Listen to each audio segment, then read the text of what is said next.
grande prazer que volto a essa casa.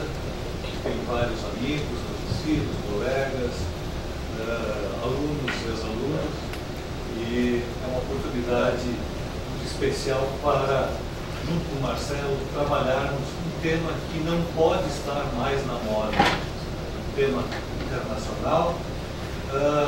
O sucesso do livro do Thomas Piketty relançou essa questão de uma forma espetacular, coisas que pesquisadores vinham trabalhando há vários anos, teóricos desde o século XIX vinham mostrando com estatísticas e com quadros teóricos, reaparece, né, em favor da mídia, que é sobre isso que vamos tentar apresentar uma discussão, algumas novidades, espero, como se explica esse processo de concentração de renda em níveis jamais vistos na história da humanidade.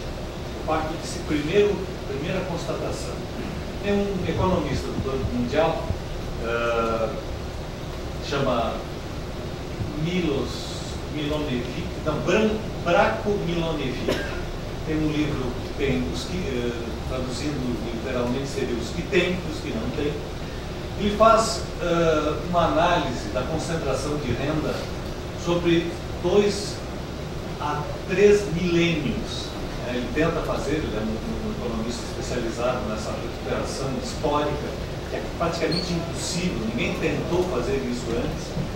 E ele parte de uma constatação do Adam Smith. Diz o seguinte: a medida da riqueza é dada pela capacidade de um indivíduo contratar força de trabalho.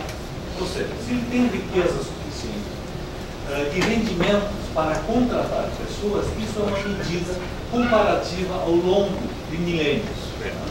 E ele chega a um dado interessante, que teria um tribuno na Roma Antiga, que poderia ser considerado o homem mais rico da história. Não lembro agora o nome, porque ele conseguia, com os rendimentos, né, das aplicações na época, do tipo de produção que ele controlava, contratar como se fossem 43 mil trabalhadores por ano. E o Milanovic fala que as outras pessoas em níveis comparáveis seriam os magnatas norte-americanos no final do século XIX e início do século XX. Tá? E diz assim, essas pessoas chegavam a contratar 70, 80 mil, poderiam contratar 70, 80 mil pessoas só com os rendimentos. Hoje em dia nós temos figuras na lista Forbes que chegam a contratar 100, podem contratar 100, 200, 300, 400 mil pessoas. Ou seja, mesmo numa comparação de longo período, nós temos pela primeira vez na história da humanidade uma concentração fantástica, né? Como um indivíduo, apenas com seus rendimentos, né? Sem pensar ainda o capital que está lá rendendo, né? Apenas com o lucro líquido, podemos dizer, conseguem contratar 100, 200 mil pessoas. É um processo de concentração acelerada, né? Eu vou fazer algumas referências internacionais, mas o caso proposto é a concentração e manutenção da riqueza no Brasil. Colocar 4 ideias básicas para orientar essa explanação de hoje. Primeiro, que o Brasil, historicamente, foi marcado pela concentração de renda. Temos o Brasil colônia, o Brasil império, a República Velha, e assim por diante, até esse último período de democracia, um governo progressista. Nós temos um padrão histórico de concentração de renda. Há digamos, uma linha contínua que explica o Brasil a partir dessa constatação. O Brasil é rico, o Brasil foi rico, né, desde a época da colônia, mas a concentração de renda é uma marca decisiva nas relações políticas, na evolução das relações sociais, etc. É diferente se nós compararmos, pegarmos, por exemplo, outros países da América Latina, ou da África, da Ásia, que não tiveram essa geração de riqueza. O Brasil, nos vários ciclos econômicos, gerou muita riqueza.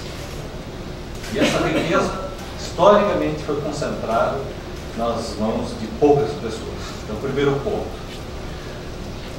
Quando se fala em concentração de renda, era comum falar dos 10% mais ricos. Uma série de estatísticas apontam os 10% mais ricos controlam 40%, 50% da riqueza nacional. Então aí tem uma pequena divisão entre os super ricos e uma alta classe média. Estranha essa classificação. Alta classe média. Bom. Depois, alguns estudos do Márcio Postman começam a falar do 1%. E isso bate com a análise que vários economistas fizeram nos Estados Unidos, né, e aí, inclusive, dando origem ao nome do Occupy Wall Street. Nós somos os 99% em face desse 1% que é o decisivo. Hoje se fala em 0,1%. Tanto o Márcio Postman como outros pesquisadores, o próprio Stiglitz, né, quando no livro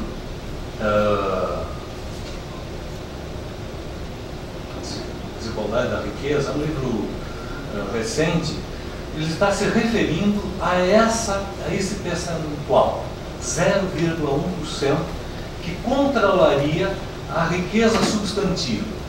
A riqueza substantiva é a riqueza decisiva, é aquela que permite a reprodução não só do capital, mas das relações de poder. Então, vocês vejam que nós estamos falando de um fenômeno internacional e que é rebatido claramente na situação brasileira. Nós podemos pegar 0,1% da população adulta, essa é que conta. Então, quando nós falamos na sociedade justa e os seus inimigos, na riqueza desmistificada, nós estamos nos referindo a esse percentual. Né? Não precisa chegar a um número, mas simplesmente pensar que é 0,1% da população tem a riqueza substantiva, a capacidade, o poder econômico, etc. Segundo ponto. Terceiro, essa riqueza substantiva concentrada, ela está cada vez mais personificada. O que significa isso? Que não é uma riqueza abstrata na esfera das corporações, né? Aquela ideia assim, o grande capital, os grandes bancos, as grandes corretoras, mas pensar, e aí acho que esse é o aporte que a sociologia pode fazer, que por trás desses grandes bancos, grandes corporações, tem indivíduos de carne e osso.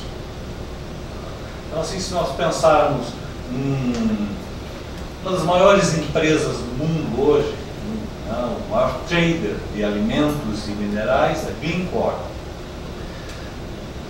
Muitas vezes, muitas pessoas nem ouviram falar, né?